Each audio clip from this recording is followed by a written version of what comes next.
ചിറ്റാരിപ്പറമ്പ് വട്ടോളി റോഡിലൂടെ യാത്ര ചെയ്യണമെങ്കിൽ ഇപ്പോൾ ഒരു മാസ്ക് നിർബന്ധമാണ്. ചെറുതും വലുതുമായ വാഹനങ്ങൾ കടന്നു പോകുന്നതോടുകൂടി മഞ്ഞുമൂടിയ അവസ്ഥയിലാണ് പൊടിപടലങ്ങൾ കാറ്റിൽ പാർന്നത്. വർഷങ്ങളായുള്ള കാത്തിരിപ്പിനൊടുവിൽ പ്രവർത്തനമാരംഭിച്ച ചിറ്റാരിപ്പറമ്പ് വട്ടോളി റോഡിന്റെ നവീകരണം പൂർത്തിയാകാത്തതിൽ പ്രതിഷേധമറിയിക്കുകയാണ് നാട്ടുകാർ. ടൗണിൽ നിന്നും ആരംഭിക്കുന്ന വട്ടോളി റോഡിന്റെ 1.5 കിലോമീറ്റർ ദൂരം 2.58 കോടി രൂപ ചിലവിട്ടാണ് 5.5 മീറ്റർ വീതിയിൽ മെക്കാഡൻ ടാറിംഗ് നടത്തുന്നത്. ഒരു വർഷം മുമ്പ് തുടങ്ങിയ നിർമ്മാണം ഇപ്പോഴും ഇഴഞ്ഞു നീങ്ങുകയാണ്. റോഡ് പ്രവൃത്തിയുടെ ഭാഗമായി ടാറിംഗ് ഇളക്കി മാറ്റി താഴ്ന്ന പ്രദേശങ്ങൾ മണ്ണിൽ ഉയർത്തുകയും ഉയർന്ന സ്ഥലങ്ങൾ താഴ്ത്തുകയും ചെയ്തിരുന്നു.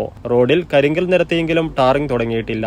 ഇതോടെ റോഡിൽ ഇരുവശത്തുമുള്ള കച്ചവടക്കാരും പ്രദേശവാസികളും പൊടിയിൽ പൊറുതിമുട്ടിയിരിക്കുകയാണ്. മാത്രമല്ല, ഈ റോഡിലെ ഓവുചാലുകൾ പോലും അശാസ്ത്രീയമായ രീതിയിലാണ് നിർമ്മിച്ചിട്ടുള്ളത് എന്നാണ് നാട്ടുകാരുടെ പരാതി. വട്ടോളി സേവാ കേന്ദ്രത്തിന് സമീപം ട്രാൻസ്ഫോർമർ അടുത്തുള്ള മൺറോഡിൽ നിന്നും മഴക്കാലത്ത് കുത്തിയൊലിച്ചു വരുന്ന മഴവെള്ളം വട്ടോളി റോഡിലേക്കാണ് ഒഴുകിയെത്തുന്നത്. ഇവിടെ ഓവുചാൽ നിർമ്മിക്കണമെന്ന് നാട്ടുകാരും വിവിധ സംഘടനകളും ആവശ്യപ്പെട്ടെങ്കിലും നടപടിയുണ്ടായില്ല. വട്ടോളി അമ്മൽ കൈതേരി ക്ഷേത്രത്തിന് സമീപമുള്ള റോഡിൽ നിന്നും ഒരടി ഉയർന്നാണ് ഓവുചാൽ കോൺക്രീറ്റ് നിർമ്മിച്ചിട്ടുള്ളത്. കൂടാതെ റോഡരികിലുള്ള 60-ൽ പരം വീട്ടുകാർ പൊടിശല്യമായി ഒരു വർഷത്തോളമായി ദുരിതത്തിലാണ്. പൊടി അലർജി കാരണം ചിലർ ചികിത്സയിലുമാണ്. എത്രയും പെട്ടെന്ന് ടാറിംഗ് നടത്തി റോഡ് നവീകരിച്ച് നൽകണമെന്നാണ് നാട്ടുകാരുടെ ആവശ്യം.